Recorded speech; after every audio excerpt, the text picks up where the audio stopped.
찬송가 266장입니다. 266장. 주의 피로 이룬 샘물 참 깊고 넓도다. 구원하는 크신 능력 다 찬송할지라. 266장입니다. 주의 피로 이룬 샘물 참 깊고 넓도다. 구원하는 크신 능력 다 찬송할지라. 찬송하세 주의 보혈 그 샘에 지금 나아가 죄에 깊이 빠진 이 몸 그 피로 씻어 맑히네.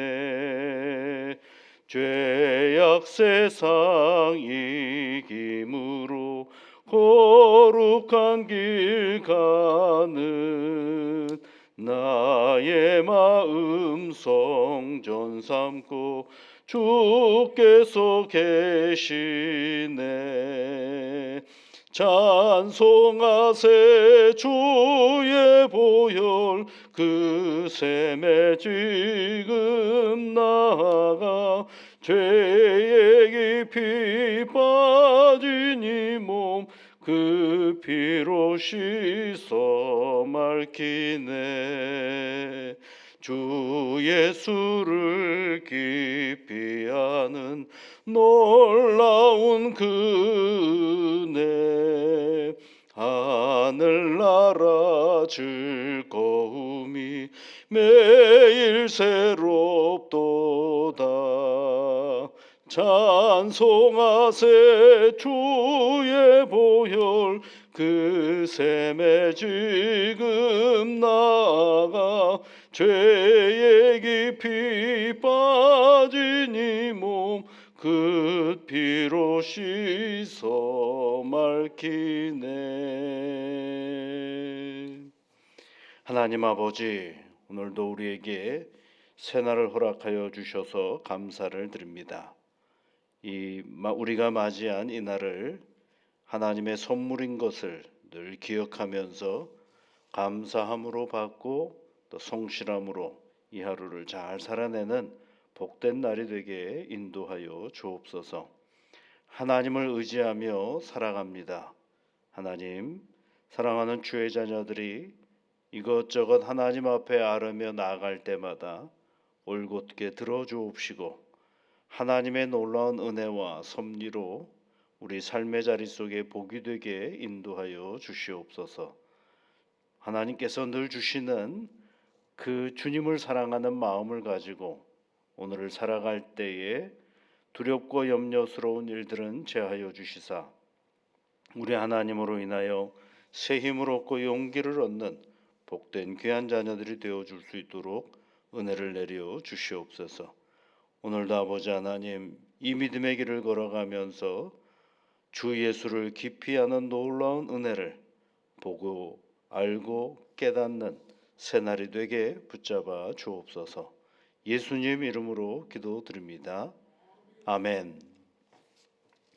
하나님의 말씀은 데살로니가 전서 3장 1절부터 5절까지 말씀입니다. 데살로니가 전서 3장 1절부터 5절까지 함께 같이 읽어보겠습니다. 이러므로 우리가 참다 못하여 우리만 아덴에 머물기를 좋게 생각하고 우리 형제 곧 그리스도의 복음을 전하는 하나님의 일꾼인 디모데를 보내노니 이는 너희를 굳건하게 하고 너희 믿음에 대하여 위로함으로 아무도 이 여러 환난 중에 흔들리지 않게 하려 함이라. 우리가 이것을 위하여 세움을 받은 줄을 너희가 친히 알리라. 우리가 너희와 함께 있을 때에 장차 받을 환난을 너희에게 미리 말하였는데 과연 그렇게 된 것을 너희가 아느니라. 이러므로 나도 참다 못하여 너희 믿음을 알기 위하여 그를 보내었노니 이는 혹 시험하는 자가 너희를 시험하여 우리 수고를 헛되게 할까 함이니. 아멘. 오늘 이야기를 보니까요. 아덴에 머물기를 좋게 생각하고 이렇게 되어 있죠. 사도행전 17장에 가보면은요.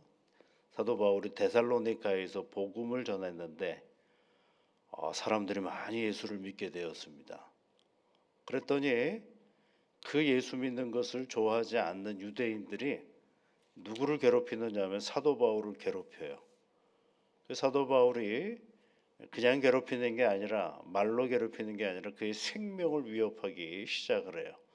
그래서 이제 그가 어디로 데살로니가에서 다른 장소로 가게 되는데 거기가 이제 베레아라는 데서 갔어요. 베레아. 베레아에 가서도 역시 복음을 증거를 합니다. 그런데 이 데살로니가에서 사도 바울을 괴롭혔던 유대인들이 어디까지 쫓아오냐면 베레아까지 쫓아와요. 거기서도 이 사도 바울을 이 생명을 위협하니까 사도 바울이 도저히 거기 있을 수가 없어서 어디로 또 가냐면 아덴으로 오게 됩니다. 그런데 이 아덴에서 이제 또 복음을 증거하면서 가만히 보니까 함께 할 사람들이 필요해요. 그래서 데살로니가에 있는 실라와 디모데에게 편지를 보내어서 이쪽으로 좀 오거라 그래가지고 이제 실라하고 디모데가 그 아덴으로 옵니다. 이제 아덴에서 가만히 생각해 보니까 자기는 이렇게 도망 나왔는데 피했는데 누가 자꾸 생각이 나는 거예요? 데살로니가에 있는 그곳에 있는 성도들이 생각이 나서 오늘 누구를 보내느냐면 디모데를 보내는 것입니다. 근데 왜 생각이 나느냐면 자기가 고난을 받았던 것처럼 이 데살로니가에 있는 성도들도 환난과 어려움 가운데 있다라는 사실을 누구보다도 잘 알기 때문입니다. 그런데 그 환난과 고난의 자리 속에 있으면서 혹여 믿음을 잃어버리면 어떡할까 하는 그런 마음의 자리 가운데에 사도 바울이 자기는 갈 수는 없고 디모데를 보내게 되는 것입니다. 그래서 여러분 3절 말씀해 보시면 아무도 이 여러 환난 중에 흔들리지 않게 하려 함이라 우리가 이것을 위하여 세움을 받은 줄을 너희가 친히 알리라.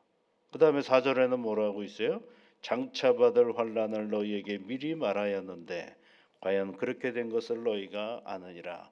예수를 그리스도로 고백하면 이런 어려움이 우리 앞에 닥치는데 그런 얘기를 많이 했는데 막상 실제로 그런 일들이 벌어진 것을 보면서 사도 바울이 이제 그 신앙이 흔들리지 않도록 권면하는 자리가 오늘 우리가 읽어보았던 이 자리인 것입니다. 그래서 우리의 믿음이 헛되지 않기를 바란다라는 거 얘기를 하고 있는 거죠. 그래서 5절 끝에 보면 너희를 시험하여 우리 수고를 헛되게 할까 함이니 헛되게 할까 함이니 이게 뭐예요? 혹여 그런 일이 벌어질지 않을까라는 생각 속에 내가 누구를 보낸다? 디모데를 보낸다. 이 얘기를 해주고 있는 것입니다. 그런데 이제 디모데를 보내면서 사도 바울이 말하는 게 있어요. 오늘 아침에 말씀드리고자 하는 게 그거입니다. 디모데를 보내면서 디모데를 이렇게 설명을 해주고 있어요. 2절 말씀해 보시면 우리 형제 곧 그리스도의 복음을 전하는 하나님의 일꾼인 디모데를 보내노니 이는 너희를 굳건하게 하고 너희 믿음에 대하여 위로함으로 이렇게 되어 있죠. 디모데를 하나님의 일꾼이라고 얘기를 합니다. 하나님의 일꾼 디모데. 그러면 여러분 이 일꾼이 하는 일이 뭔지를 잘 우리가 알아야 되겠죠. 하나님의 일꾼이 뭐 하는 걸까요?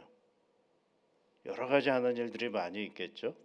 사도 바울은 오늘 데살로니가를 향하여 사람을 보내면서 두 가지를 얘기를 해주고 있습니다. 여러 가지가 있는데 오늘 디모데를 향하여 디모데를 소개하면서 그 데살로니가 성도들에게 그 디모데가 어떤 사람이냐 하나님의 일꾼이다라고 얘기를 하고 있어요. 그러면 그 하나님의 일꾼은 무엇을 하는 사람일까? 그래서 우리가 한번 생각해보고 우리가 교회를 섬기는 하나님의 일꾼으로서 우리가 갖추어야 하는 어떤 태도들을 볼 수가 있게 되는 것이죠. 그 첫 번째가 뭐냐면 오늘 성경 말씀에 보면서 이렇게 되어 있습니다. 디모데를 보낸대요. 하나님의 일꾼인 디모데를 보내는데 그러면 일꾼이 가서 해야 될 일이 있겠죠. 하나님의 일을 해야 되는데 그 첫 번째가 뭐냐면 너희를 굳건하게 하고 이렇게 되어 있죠. 굳건하게 하는 게죠. 흔들리지 않게 하는 겁니다. 뭐가 흔들리지 않게요? 믿음이 흔들리지 않게 하는 것입니다. 교회의 하나님의 일꾼의 가장 잘해야 될 일이 뭐예요? 하나님의 사람들의 믿음에 흔들리지 않게 하는 것입니다. 여러분 아무리 복음을 전하는 사람이라고 해도 능력이 많다고 하더라도요. 세상에 일어나는 문제를 막을 수는 없습니다. 그렇지 않겠어요? 밖에서 들어오는 인생사의 문제들을 어떻게 막을 수 있겠어요? 그게 아니거든요. 중요한 건 그 인생사의 문제들 앞에서 어떻게 이 믿음을 굳건하게 잘 유지하며 나가게 하는가를 생각해 보는 거죠. 그것을 권면해주고 거기에 힘을 실어주고 복음의 능력을 다시 잘 말해주는 자리가 뭐예요? 그게 굳건하게 하는 것이에요. 그 누가 해야 되느냐면 그리스도의 하나님의 일꾼은 그 일을 하는 것입니다. 그래서 하나님의 일꾼은 믿음의 사람들이 이 믿음을 잘 지킬 수 있도록 늘 권면하고 격려하고 힘을 주는 사람이에요. 그러려면 뭘 해야 될까요? 여기서 굳건하게 한다라는 건 의지를 가지라는 얘기인데 그 의지를 잘 가지라는 건 딱 한 가지밖에 없어요. 복음 앞에 당당하게 서 있는 거죠. 복음 앞에 충실하게 서 있는 그 자리를 말해주는 거죠. 그러니까 하나님의 말씀과 하나님을 향한 그런 능력의 삶을 살아낼 수 있도록 격려하고 힘을 주는 것입니다. 여러분 우리가 교회 일꾼 그러면 우리 교회 일꾼이라는 말 참 많이 하죠. 그런데 그 말이 잘할 때에 가장 중요한 교회 일꾼의 특징이 뭐라고요? 굳건하게 하는 것입니다. 한 사람 한 사람의 신앙의 자리를 단단하게 만들어주는 것. 또 하나는 뭐예요? 그런 사람들이 이루어가는 교회 공동체가 흔들리지 않도록 격려하고 위로하는 일. 그 일이 누가 해야 될 일이냐면 하나님의 일꾼이 해야 할 일인 것을 말해주고 있습니다. 두 번째로 하나님의 일꾼이 해야 될 일이 있어요. 그것은 뭐냐면 다시 그 2절에 있는 말씀에 보면 너희 믿음에 대하여 뭐 한다 그랬어요? 위로함이라 그랬죠. 위로한다 그랬어요. 이사야서에 있는 말씀에는 내 백성을 위로하라라는 말이 있죠. 여러분 교회 와서요 제일 많이 우리가 해야 될 말, 들어야 될 말이 뭐냐면 위로하는 말입니다. 위로하는 말을 많이 해야 됩니다. 그런데 우리가 이 교회 공동체에 들어와 가지고 참 쉽게 하는 말이 있어요. 그게 뭐냐면 지적하는 말을 너무 쉽게 해요. 이거는 해야 된다. 이거는 하지 말아야 된다. 너는 이렇게 해라. 너는 저렇게 해라. 이런 말들이 너무 많죠. 여러분 그거는요. 우리가 듣기에 따라서는 굉장히 사람의 마음 가운데 비수가 되는 말들이에요. 교회가 우리가 신앙의 자리 속에서 제일 많이 해야 될 말이 뭐라고요? 위로하는 겁니다. 사람을 위로하고 그 믿음의 길을 걸어가는 한 사람 한 사람을 격려하는 일들이 이 교회는 충분해야 돼요. 그래야 그게 뭐가 되는 거예요? 그 사람이 흔들리지 않고 이 믿음의 길을 잘 걸어가는 것을 알 수가 있죠. 실수하는 사람은 엄청 많죠. 문제가 있는 사람도 참 많습니다. 그러나 문제가 있고 실수가 많은 사람도 교회만 들어오면 다 위로를 받는 사람이 되어야 하는 것입니다. 빌레몬서라는 걸 여러분 잘 아실 겁니다. 빌레몬서는 한 장짜리로 되어 있거든요. 빌레몬에게 보내는 편지예요. 그런데 빌레몬에게 보내는 서신이면서 그 서신 속에 등장하는 한 사람이 있는데 오네시모라는 사람이 등장을 해요. 근데 오네시모와 빌레몬은 서로가 좋지 않은 관계에 있었던 것 같아요. 그래서 일반적으로 성서학자들은 빌레몬의 종이 오네시모인데 오네시모가 빌레몬과 갈등을 일으켜서 거기로부터 아마 내쫓김을 당한 사람이 아니었나라고 생각을 해요. 근데 왜 내쫓김을 당했나 가만히 읽어보면 아마 재물을 탐내었던 것 같아요. 재물을. 그러니까 빌레몬의 재물을 탐내었던 사람이 오네시모였는데 그렇게 해서 이제 주인으로부터 내쫓김을 당하였는데요. 그가 그 내쫓김을 당한 상황 속에서 누구를 만나냐면 사도 바울을 만나요. 그 사도 바울이 그에게 복음을 전해서 예수를 믿게 되었습니다. 그럴 때 이제 이 빌레몬에게 이 오네시모가 회심하고 나서 너무너무 신앙의 길을 잘 걸어가니까 빌레몬에게 그를 용서할 것을 권면해 주는 그런 장면이 이 빌레몬서거든요. 그 실수한 사람이에요. 그럼에도 불구하고 복음으로 말미암아 그가 하나님의 위로를 받고 또 사도 바울이라는 사람의 위로를 받고 이런 사람의 위로를 통해서 그가 더 하나님의 신실한 사람으로서의 그 자리를 잘 매김하는 것을 알 수가 있죠. 위로가 여러분 제일 약한 거라고 생각하시면 오산입니다. 교회의 영적인 가장 큰 무기는 뭐냐면 위로하는 거예요. 그 사람 자체를 격려하고 위로하는. 그가 무엇을 했느냐 하나 중요하지 않습니다. 실수한 것도 있고요.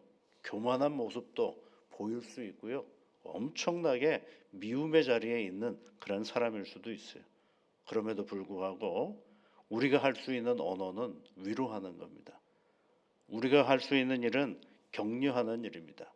그래도 예수 잘 믿으라고 예수 안에서 잘 살으라고 힘을 주는 언어가 우리 교회 안에 있을 때 그것이 누가 제일 싫어하는 말이냐면 사단이 제일 싫어하는 말이거든요. 사단은요, 여러분 갈라치게 하는 일에 아주 도사입니다. 어찌 이렇게 속이는 일을 잘하는지 몰라요. 여러분 아담 하와에게 가서 뭐라고 얘기를 합니까?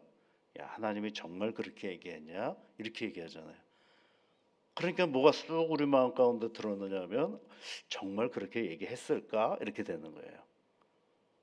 사단은요, 하나님 믿지 말라는 얘기 안 합니다. 잘 믿으라고 얘기하지는 않지만 교회 다니는 걸 얼마나 그냥 가만두는데요. 그런데 그 안에 들어가서 뭐라 그래요? 정말 그래? 그 말이 사실이야? 아닌 것 같은데? 라는 그 의심의 눈초리를 우리 안에 쓱 하고 집어넣기 시작해요. 그러다 보니까 어떻게 돼요?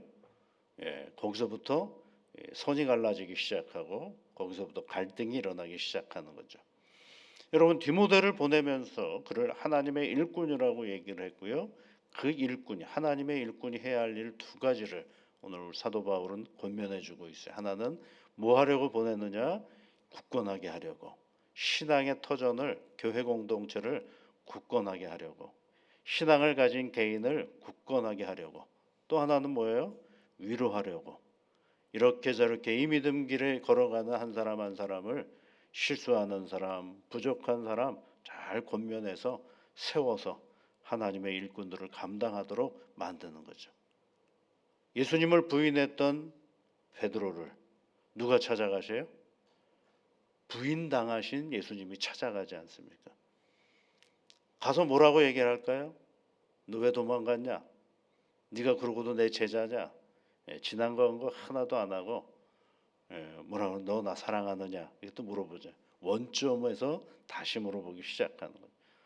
그래서 그로 하여금 하나님의 일꾼으로 다시 세워져 가는 것을 보게 되는 것입니다. 저는 가끔 무슨 생각을 해보냐면 신앙은 뭘까? 다시 찾아오신 하나님이 우리를 격려하시면 또 그 길을 걸어가고 가다가 또 멈춰서면 또 오셔서 우리에게 새 힘을 주시고 또 잘 걸어가다가 멈추면 우리에게 격려해 주시고 위로해 주시는 거예요. 성경을 사건들을 잘 보세요. 거의 다가 하나님의 위로예요. 로뎀나무 아래에서 엘리야가 죽기를 갈구하며 하나님 앞에 죽여달라고 기도할 때 하나님이 뭐라고 하세요? 쓰러져 엎어져 있을 때 그에게 물을 갖다 주시고 떡을 갖다 주시면서 걸어가라. 다시 힘을 내어서 걸어가라 그러잖아요. 여러분 교회는요 위로가 넘치면 그것이 뭐가 되는 거예요? 하나님의 은혜가 되고 위로가 넘치면 그것이 뭐가 되느냐면 그것이 곧 부흥이 되는 것입니다. 마음이 상한 사람 많은 건 하나 중요하지 않아요. 마음이 따뜻하고 서로 위로가 많은 사람들이 모인 데가 어디에 돼요? 교회가 되어야 됩니다. 여러분 이것을 꼭 우리가 기억하면서 우리가 믿음의 길을 걸어가면서 하나님의 일꾼으로서 신실하게 이 신앙의 길을 걸어가는 사랑하는 모든 성도님들이 되시기를 주의 이름으로 축복합니다. 같이 기도하겠습니다. 하늘에 계신 우리 아버지, 아버지의 이름을 거룩하게 하시며 아버지의 나라가 오게 하시며 아버지의 뜻이 하늘에서와 같이 땅에서도 이루어지게 하소서. 오늘 우리에게 일용할 양식을 주시고 우리가 우리에게 잘못한 사람을 용서하여 준 것 같이 우리 죄를 용서하여 주시고 우리를 시험에 빠지지 않게 하시고 악에서 구하소서. 나라와 권능과 영광이 영원히 아버지의 것입니다. 아멘.